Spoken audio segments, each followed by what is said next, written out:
Today I'm going to try something that I've wanted to do for a while now, and that's to dye my own yarn.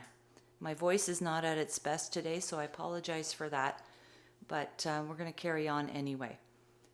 So I've collected the things that I think that I'll need after watching a bunch of videos online, particularly from ChemKnits. She's got some great tutorials on there. And of course, first of all, I've got my yarn. This is Ecru Yarns Superwash Merino 100% wool, and it's in worsted weight. So 100 grams times 2 skeins is what I'm working with here. I also am going to try and dye an item that I already made, which is this socks. It's done in DK yarn from the same company, so I'm going to try dyeing them after they're made and see what happens. I have some squirt bottles left from another project that I'll use for mixing my dye. And then I have my dyes. I bought these on Amazon in a number of different colors. These are for natural fibers, and they're an acid dye, so they need some kind of an acid, which in this case is going to be the vinegar here. I'm going to add a tablespoon of vinegar to each of these pans. There's 8 cups of water in each pan, just room temperature plain tap water, and that will soak for about an hour. I have some gloves to protect my hands, an N95 mask for mixing the powdered dyes because it's not safe to inhale them, a teaspoon or half a teaspoon rather that I'm going to use for scooping the dye. This will be reserved for dyeing, of course, because it's not food safe after you've used it for dye. Same thing with the measuring cup. It's got the numbers worn off of it, so I'll be able to keep that aside for dyeing. Some stir sticks and some zip ties to hold the yarn together so that it doesn't get tangled, and some disposable cups in case I need that for mixing. So I think that's it. I'm going to add the vinegar to the water and the yarn. Okay, so everything's completely submerged and soaking there. I'm going to go outside for some extra ventilation, and with my mask and my gloves, I'm going to add half a teaspoon of dye to each of these bottles, and I know that these bottles hold half a cup of water, so that's the concentration that I'm going to use. And like I said, I've never done this before, so it is an experiment. It will be what it will be, and we'll see how it will turn out.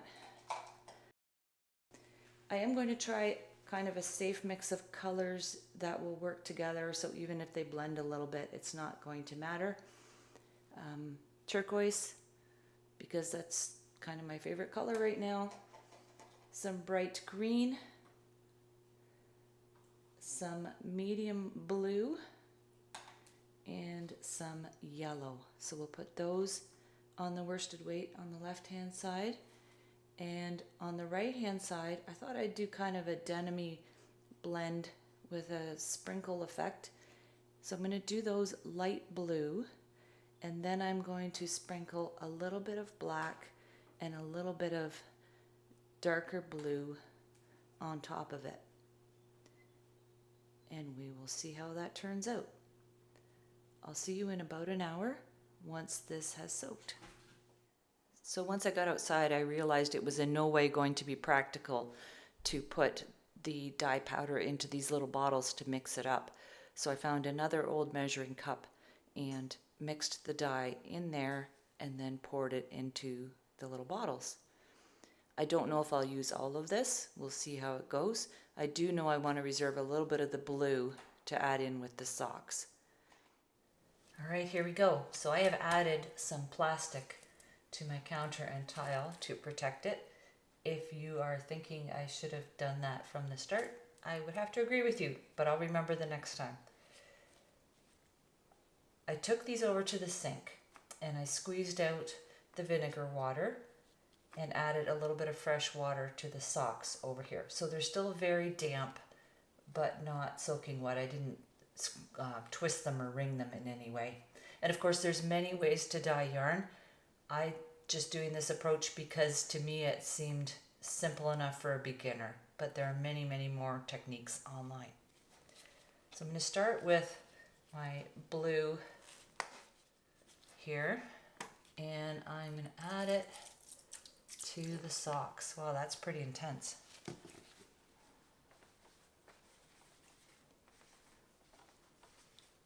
I would like them to be all over light blue, so I'm going to let them soak in that for a while, and then I'll come back and add the sprinkles. Okay, it might not be enough, but I don't want to add too much either. All right, this one, where should I start? I'm going to start with turquoise.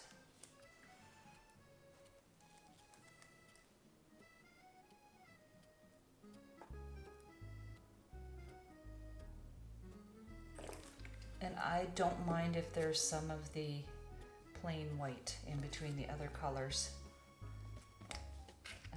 Turquoise, and then let's say green.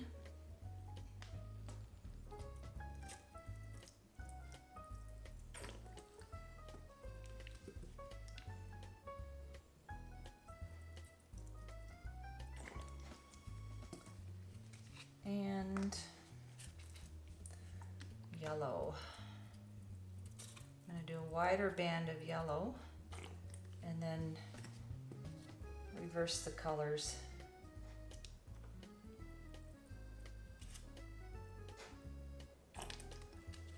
Whoops.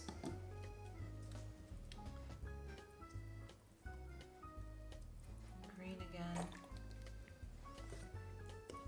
These squirt bottles want to splash a little bit. And turquoise on this end. A little bit more.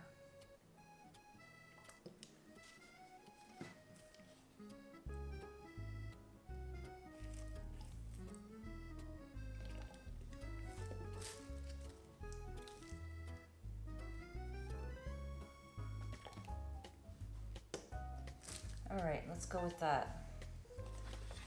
Turn them over to do the other side. I've got them kind of folded in thirds here.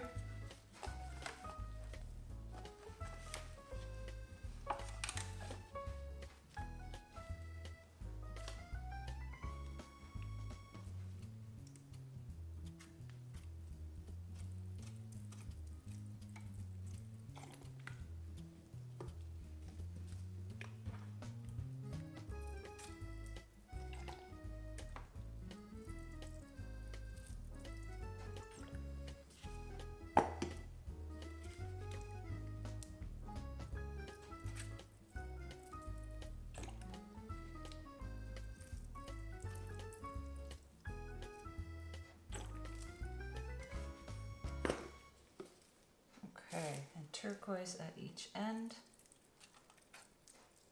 I'm loving that color. Beautiful.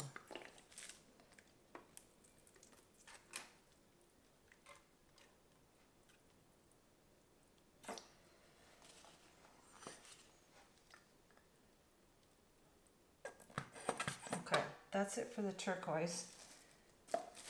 And I'm not going to use up the rest of the other colors. Well, maybe I'll use up the rest of the green.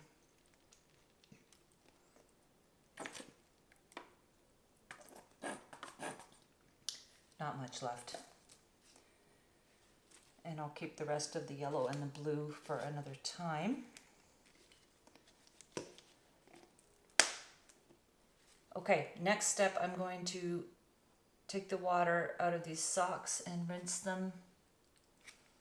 They're looking kind of denim-y. And then I'll come back, put on my mask, and sprinkle some colors on top.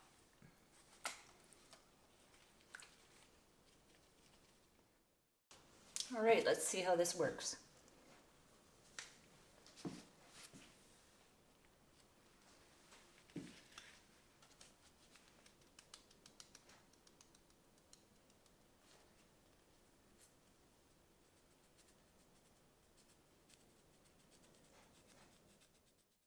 Do just a little bit of a color at a time.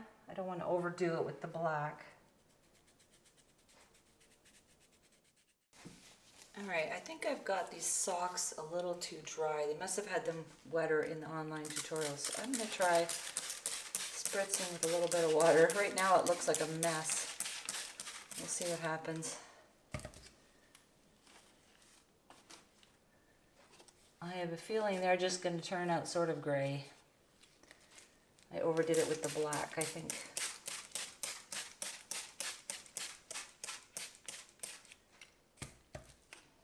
Okay, so I'm going to add a big sheet of foil on top of these and bake them in my oven. I just finished with some sourdough, so my oven is nice and warm. I'm going to bake them at 325 degrees Fahrenheit for 30 minutes to heat set the die. I was really tempted to peek, but I didn't. It's sizzling and steaming away in there. Shift this over a bit. All right.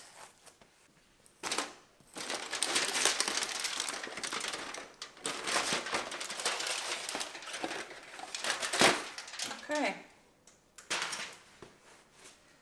Well, I'm going to let that cool off enough that I can handle it and rinse it out really well with clean water, and then let it dry, and then we will see what we've got.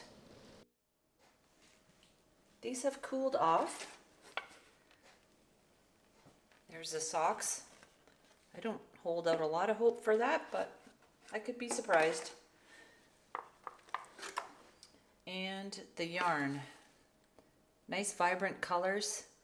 I'm not sure how much of that will rinse off. You can see it's pooling in the bottom of the pan here.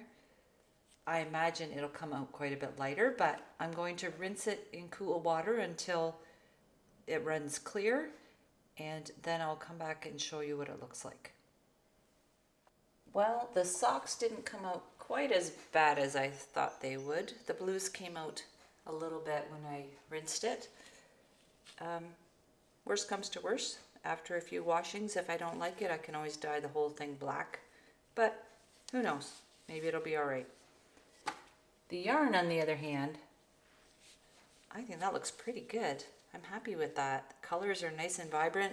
If I wanted something more pastel, I guess I'd have to mix it at a lower concentration. But we'll see what that looks like once it's dry and rewound. But overall, I think that's nice colors. Okay, here's where I ended up. I think that it looks pretty good, especially the yarn.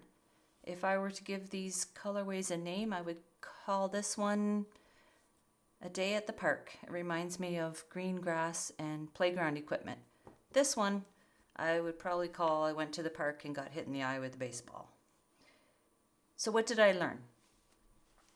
Well, I learned that it's actually not that hard to dye yarn in your own kitchen with basic equipment and simple processes. I would definitely try it again, especially since buying the undyed yarn is about half or less of the price of the hand-dyed yarn. It's definitely worth doing some of it myself, although I still do love to go to a craft show and buy the hand-dyed yarn. I learned that it doesn't take much dye powder to get quite a strong color, so I could tone that down if I wanted to do a pastel color. And I learned that I need to work on my sprinkle technique and go easy on the black. So let me know what you think. Do you like this color? And especially, what do you think I should make with this? Drop me a comment and give me an idea of what you think that I should make. Keep in mind I only have the 2 skeins, so it has to be a smaller project, but I'd love to hear what you think. Thanks for joining me. This was a lot of fun. I hope you have a super day.